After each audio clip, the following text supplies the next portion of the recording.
চারটে আর আমি আছি হাওড়া স্টেশনে। তো সবাই জানো যে কুম্ভ মেলাতে হচ্ছে 144 বছর পরে। 1881 সালে তো আমি ছিলাম না, আর নেক্সট 144 বছর পরে যেটা হবে সেটাতেও আমি থাকবো না। এই 2025-এ হচ্ছে, ওর জন্যই আমরা হঠাৎ করেই কিন্তু কোনো প্ল্যানিং ছাড়াই বেরিয়ে পড়লাম মহাকুম্ভের উদ্দেশ্যে। তো আর কালকেই আমাদের টিকিট কাটা হয়েছে, কনফার্মও হয়নি। তো সবাই মিলে বেরিয়ে পড়েছি, আমি, হর, মা, বাবা, প্রিয়া আর সুমি। তো তোমাদের সঙ্গে সবই শেয়ার করবো, তোমরা দেখতে থাকো। চম্বল এক্সপ্রেসটা ধরবো ওই 5টা সাড়ে 5টার সময় হাওড়া থেকে, 5:45 হাওড়া থেকে। তো সবাই তো ভেতরে অলরেডি চলেও এসছে। তো আমি আর অরণ্য গেছিলাম বাইরে, কিছু কিছু জিনিস কিনতে হতো। তো ওরা তো এসছে সেই সকালবেলায়, তাই আমার একটুখানি দেরি হয়ে গেছে। আমার আগের ট্রেনটা আমি মিস করেছি, তো পরের ট্রেনেই আমি এসেছি। ওরা তো এখানেই বসে আছে অনেকক্ষণ থেকেই। এলাম আর প্রিয়া আর সুমি, তোরা খেয়ে আসেনি। ওরা তো এসে শ্বশুরবাড়ি থেকে, তো অনেকটা টাইম লাগবে, তার জন্য ওরা খেয়ে তারপর একবারে কিছু টুকটাক খাবার কেনার জন্য, কারণ জানি না কেমন সিচুয়েশন থাকবে ট্রেনের মধ্যে। তো তার জন্যই এখান থেকে একটু খাবার কিনতে এসেছি।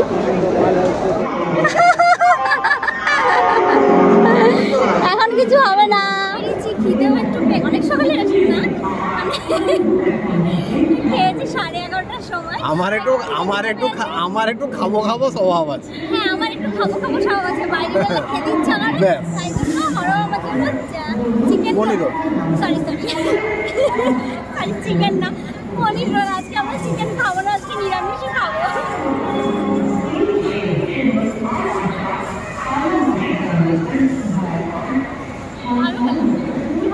কোথা থেকে এনেছি? Food plaza.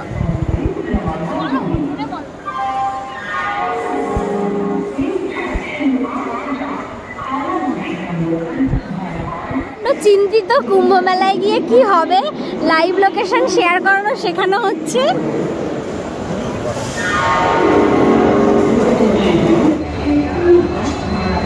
দেখো কি ভিড়, এটা জেনারেলের লাইন।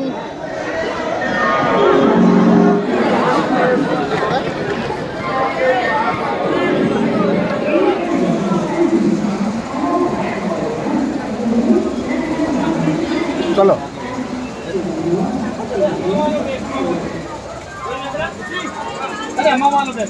বলো, চুপ করে আছে কেন? আমাদের সিট কনফার্ম হয়নি, আমরা সব আরেক সিটে যাচ্ছি। এই দুটো সিট একজনের, ওখানে একটা সিট, আর মা বাবার তো আলাদা সিট পড়েছে। হ্যাঁ, শুধু তোমার দাদারটাই কনফার্ম হয়েছে। দাদার ভালোই কনফার্ম হয়েছিল। হ্যাঁ, আপাতত তো ফাঁকাই আছে, এবার দেখা যাক কেমন কি ভিড় হয়।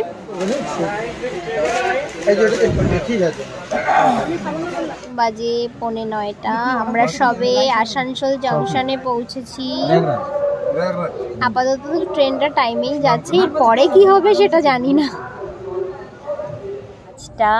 আর একটু চা খেয়ে নিলাম, ঘুম তো হচ্ছেই না। আস্তে আস্তে ডিডি উপাধ্যায় থেকে ভিড়টা হয়েছে।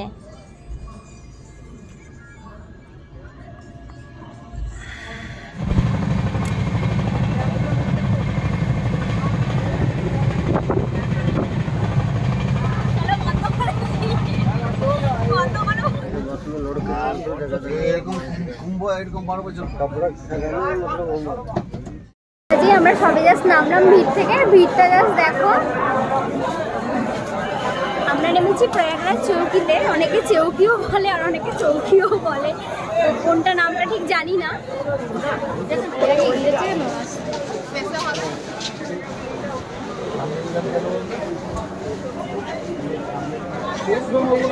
পনেরোটা বাজে, আমরা তো স্টেশন থেকে বেরিয়ে হেঁটে হেঁটে যাচ্ছি, কারণ আমরা যেখানে রুম ঠিক করেছি সেখান থেকেই বললো আমাদের ই রিক্সা পাঠিয়ে দেবে।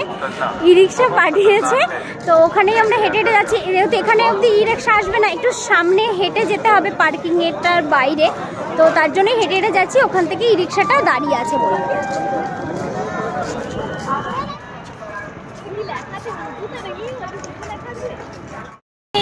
অনেক টোটো অটো আছে, তোমরা যদি চৌকি স্টেশন থেকে আসো তো অনেক টোটো অটো আছে, এখান থেকে তোমরা ইজিলি পেয়ে যাবে, তো চিন্তার কোনো কারণ নেই। আর আজকে তো যেহেতু অমৃত স্নান, তবুও দেখলাম অনেক কিছু চলছে, দেখো তোমরা পেছনে।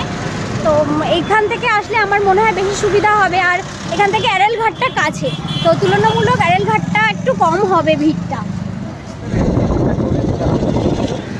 ট্রলি